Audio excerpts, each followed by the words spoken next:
Shamarran biyya Arabaa warqiidha. Shamarran biyya Arabaa hunda dandeessudha. Shamarran biyya Arabaa meetidha gaafa jennu baay'een keessanii isiniif hin galu. Dhugumatti shamarran biyya Arabaa martinuyyuu warqiidha.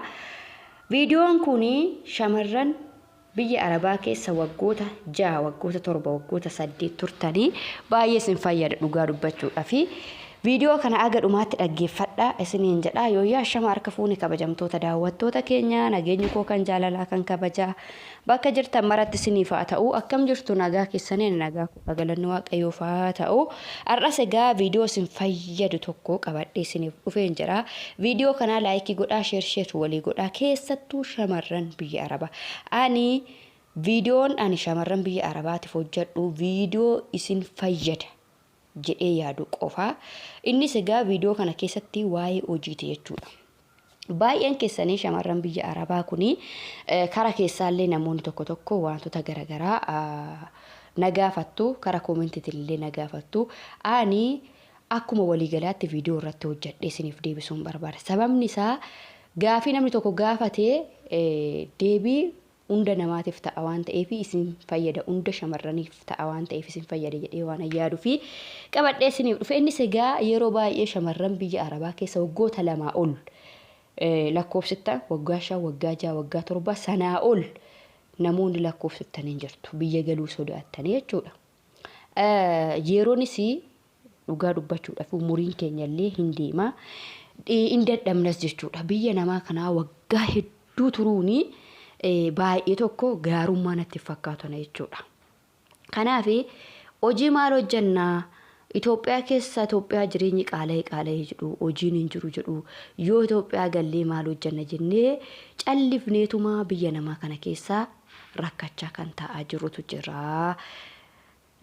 Mee maal jetta kanarratti boone jettanii gaafiin baay'een keessa nagaafattanii kuni baay'een keessan immoo dhiphachaa jirtu dhiphina irraa kan ka'e gaafii akkana nama gaafattu jechuudha. Egaa Itoophiyaa keessa dhugaa dubbachuudhaaf hojiin ni jira. Jireenya qaala'u malee jireenyi qaala'uus kan Itoophiyaa keessa jiraachaa jiru kun jiraachatuma jira. Hojiin immoo ni jira jechuudha. Tooftaalee hojii beekte taanan cakkante taanan obsite taanan waa hundumaa dandeessi taanan hojiin hin jira Itoophiyaa keessa. Innis egaa fakkeenyaaf fi jalqabarraa kaasee viidiyoo garagaraa hojjechaan ture waa'ee horsiisa lukkuu irratti hojii kooti jechuudha. Horsiisa lukkuus hojii kooti hojii keenya jechuudha. Hojii keenya idilee kan manaati. Waa'ee horsiisa lukkuu irratti yeroo baay'ee viidiyoo 2-3 hojjedhe. Isas egaa horsiisa lukkuu kana nan xiqqeessa galtee biyya Arabaati galtee jireenya kee jiraachaa jechuudha. Jireenya kee jiraachaa yoo daa'ima qabaatte daa'ima kee wajjin abbaa manaa kee wajjin jiraachaa lukkuu 50 fakkeenyaaf nan xiqqeessa hin guddisu lukkuu 50 yoo horsiisuu jalqabde faayidaa guddaa irraa argatte jechuudha. Ati wannuma jireenya fakkeenya mana keessa wantoota qallabaaf ta'an wantoota tokko si dandeessi jechuudha. Lukkuu 50 nan xiqqeesse. Ati qarshii qabaannan umni kee guddaa taanaan lukkuu 100 lukkuu 200 300 wanni si daangessu hin jiru galchuu dandeessa hojjechuu dandeessa. Garuu lukkuun umti kun faayidaa qabdi. Baay'een namaa in umti lukkuun jedhu faayidaa qabdi ka jedhu irratti sodaa nama baay'ee irratti deebii kana lukkuun akkaataa ati qabiinsa qabdetti jechuudha. Lukkuu wanti isheen dhumtus hin jiru. Fakkeenyaaf lukkuu kana galchitee warroota sidura lukkuu horsiisa lukkuu eegalan lukkuudhaaf maaltu barbaachisaa jettee ordofuutu sirra jiraata. Lukkuu galchiteetuma manatti naqxeetuma nyaata kan isaan doktorri si ajajeen halatti laattaaf yoo ta'es lukkuun si jalaa dhumuu dandeessi. Lukkuu kana immoo hojii ishee hedda jalqabdee qorannoo tokko ittiin gaggeessitu taanaan lukkuun si jalaa dhumu. Kanaaf murteessaa maa'inni ati hojii sanaaf kaka'umsa qabdaa kan jedhuudha.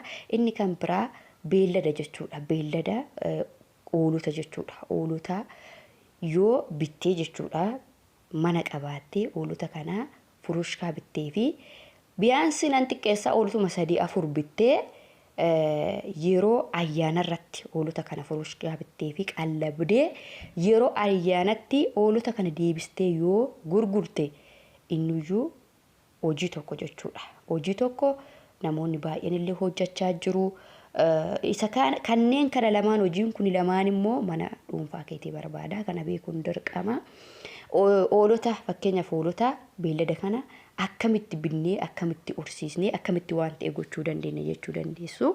Innis egaa ilmaallan xixiqqoo jechuudha. Ilmaallan xixiqqoo fuulduratti fakkeenyaaf ayyaana yookiin waan ta'e ayyaannumtuu yoo jiraachuu baate rakkina hin qabu. Ilmaallan xixiqqoo kana bittaniiti furuushkaa bittuu fi hin qallabdu hin dallabdu jechuudha. Gaafa ilmaallan kun gugurdatanii tumaamessa ta'anii jedhanii baastaniit fakkeenyaaf 8,000 yookiin 6,000 5,000 yoo ilmaallan xixiqqoo kana bittanii guddistanii furuushkaadhaan qallabdanii tumaamessa tokko yoo gootanii tumaamessi tokko irraa aga 30,000tti gurgurama jechuudha. Kanaafi isarraayis bu'aa argattu. Kanaaf ijoolleen keenya biyya Arabaa waggoota hedduu hin lakkoofsina. Kaayyoo fi kutannoo qabdu waan ta'eef murteessatiiti maallaqa keessa waan hojjettan harkatti qabadhaati galaati hojii xixiqqaa eegalaa isiniin jedhaa viidiyoo laayikii godhaa.